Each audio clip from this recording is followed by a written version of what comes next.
Welcome to Jackie's Craft Table. Hello, everyone. Thanks for joining me.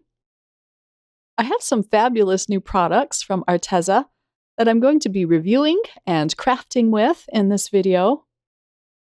They sent me their new metallic watercolors, as well as a pack of their watercolor books.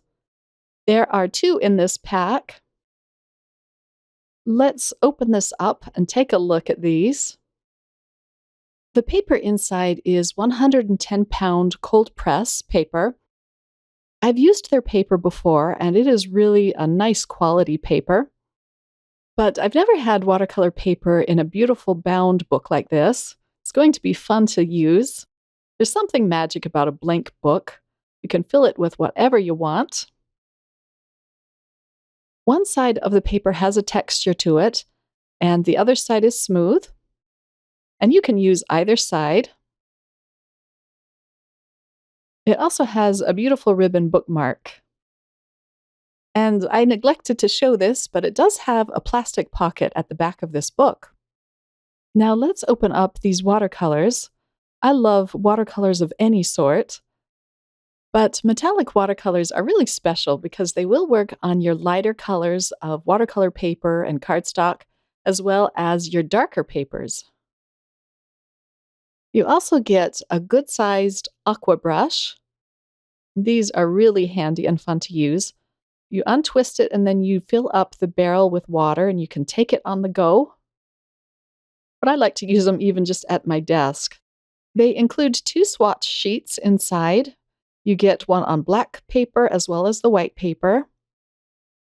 I love it when they include the swatch sheets. It saves so much time from having to create one of your own. Now let's dig into these paints.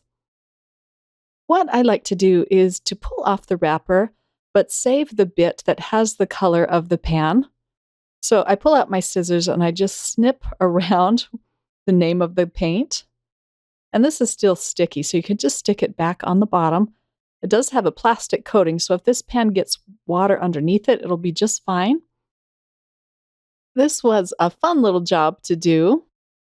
And aren't these beautiful colors? They just look like little candies. I skipped ahead to the very last pan.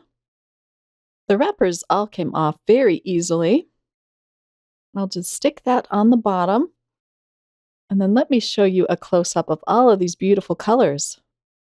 The tin is very nice too because they have a lot of different wells for you to use. And now for some swatching.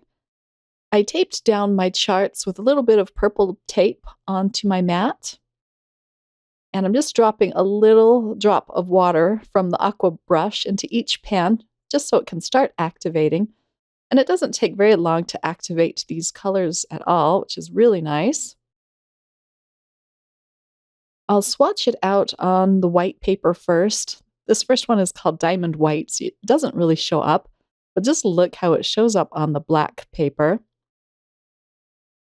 I'll speed this process up, but I wanted to include it in this video. I really enjoy it when other crafters include their swatching process in their videos. But of course, if you don't want to watch this whole thing, you can jump ahead. With some of these paints, there is quite a difference between how they look on these 2 different sheets. This last box on the right that I'm painting now is called Iridescent Pink. It's a very pale color on the white cardstock, but on the black cardstock it's very vibrant and dark. The iridescent green color that I'm painting now is the same way. It shows up really well on the black cardstock. I am a swatcher, though. I always love to swatch out any new art medium that I get. And these swatch sheets here are really nice because you can fold them up and then just put them back in your tin box. I'm going to allow these to dry before I peel off the purple tape. I wanted to play a little bit with this watercolor book first. I was just eager to put some paint down on the paper and get a better idea of what these colors looked like. I follow a channel here on YouTube called Creations CC. I'll put the link in the description below. But this artist will paint shapes with her watercolors. And then once the paint has dried, she'll add cute little details over her paintings. She calls it doodling, and it looks like so much fun. So I decided to paint a bunch of Easter eggs. Easter will be here in a few weeks' time. And I thought these were the perfect, beautiful pastel colors for this exercise. They're not all going to be perfectly shaped eggs, but it doesn't matter. This is just something fun to do. And I am leaving a little bit of a highlight on the top right of each of the eggs, or at least trying to. I thought it would be really fun to add lots of little details with my Jelly Roll pens, and I do plan on doing that. But for now, I'm just going to put down these pretty paints. As you can see, I did draw some lines with a pencil and a ruler on this sheet of paper. This just helps me to keep my Easter eggs a little more aligned. I'm not going in any particular order with the paints. I'm just choosing colors that I want to try out, that tickle my fancy. I forgot to mention that I am using the rough side of the watercolor paper. I do prefer my watercolor paper to have a little bit of texture. And here is my last Easter egg. This was a really fun practice.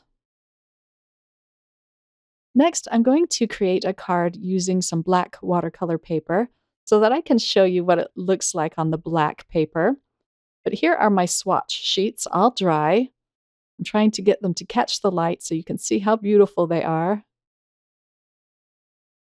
The paper I have in my mini MISTI is a piece of Stonehenge black watercolor paper. I love this stuff. It's so fun to use and it can take a lot of water. In the past, I've used black cardstock, which works just fine. But with the black cardstock, you do have to be careful not to use too much water. This watercolor paper is 100% cotton, and it will take all of the water abuse that you give it. I treated my paper first with some anti-static powder because I am going to heat emboss my floral image onto this panel. I'm using some Hero Arts embossing ink, and I do stamp this several times. I'm also going to use some antique gold embossing powder. This is from Simon Says Stamp. I really love the color of this. It's just beautiful. I'll flick off the excess, and then I can melt it with my heat tool. And I did emboss this twice. I think the black cardstock does emboss better than this black watercolor paper. But with embossing it twice, it turned out just fine. I'm going to stamp out another image from this stamp set. This stamp set is from Pretty Pink Posh.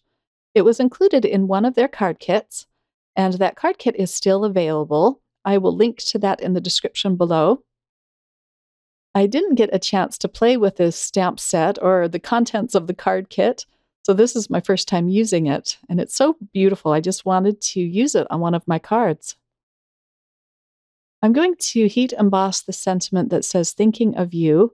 I'm just using the same antique gold embossing powder. And then I can melt that. I do end up stamping everything out twice and heat embossing it twice. But look how beautiful that is when it catches the light.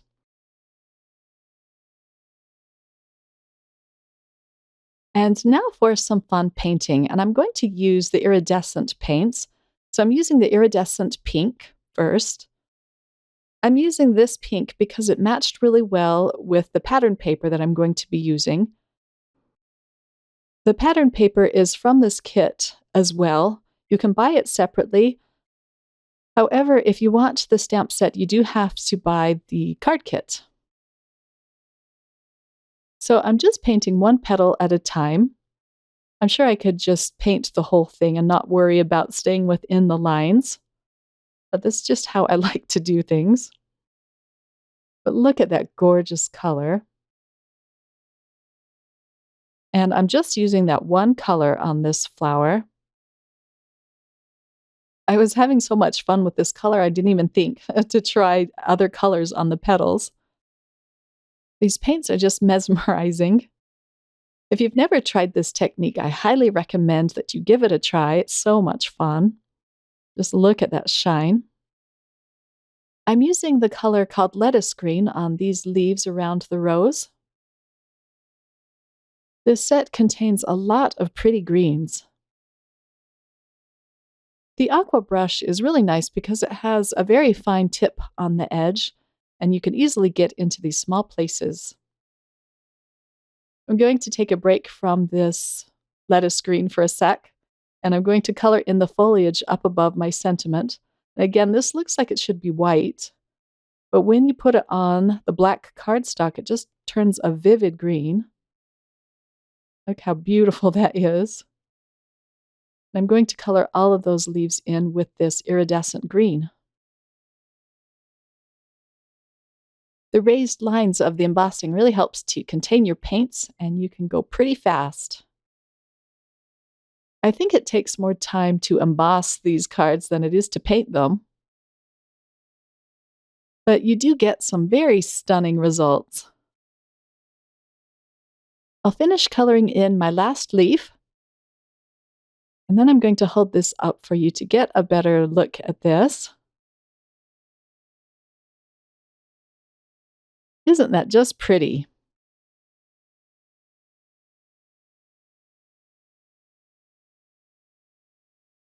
I'm using a piece of pattern paper from the pad called Fantastic Florals. And again, this is from Pink and Main.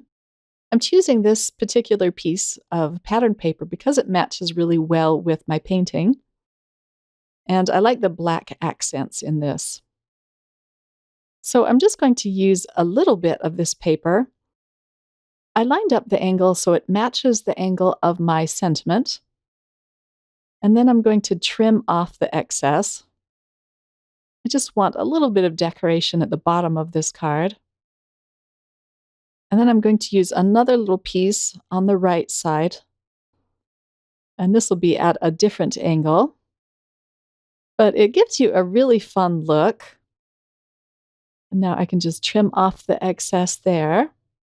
And I haven't even glued these down yet. I'm just kind of holding them in place, and I used a little bit of tape to help me out. Before I attach my patterned paper, I am going to do a little bit of paint flicking. I'm going to use this beautiful gold color. And I'm using the same Arteza brush, and look at the nice big droplets that it gives you. I covered up the sentiment with a piece of scrap paper just because I didn't want any of the droplets obscuring it. And now I can take off the piece of scrap paper, and I'm just going to allow that to dry on my desk. I haven't done paint flicking in a long time, but I just love the effect that it gives.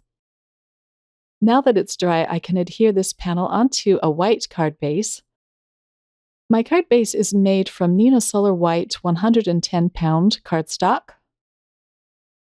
Next, I'll glue on my little corners of pattern paper, and I'm just adhering them down flat with some liquid adhesive. I stamped out a second sentiment onto a piece of white cardstock, and I die cut that with a banner die. So my sentiment is going to read, "Thinking of you and smiling." And I chose white cardstock because there are patches of white within the pattern paper. It just helped to tie everything in. I'm using some Arteza foam tape to pop up the second sentiment. I couldn't decide where to put this sentiment. I didn't want to cover up my floral image too much, but I liked it close to the thinking of you sentiment. Once I have that straight, I can flip over my card and cut off the overhang. This card is a standard A2 size card, which is 5.5 by 4.25. I decided I wanted to round the bottom corners of my card, and I'm using a 1/2 inch corner rounder to do this. I started with the 1/4 inch, but I wanted it to be a little more round. And of course, I also used the corner chomper on my card base. I just love the effect of that. For an even added touch of bling, I'm going to add a few pretty pink Posh jewels. This is from a Halloween pack. It's called Boo, but I really love the white jewels in this, so I'm just using 3 of them on the front of this card. And here's my finished card. I really love how this turned out. The Arteza metallic watercolors are just gorgeous, and the price point is just amazing. So I do highly recommend these. I have all of the links listed below and over at my blog. Thank you all so much for watching and for your lovely comments and for thumbs upping my videos. I really appreciate it. I hope you all have a wonderful weekend. Bye.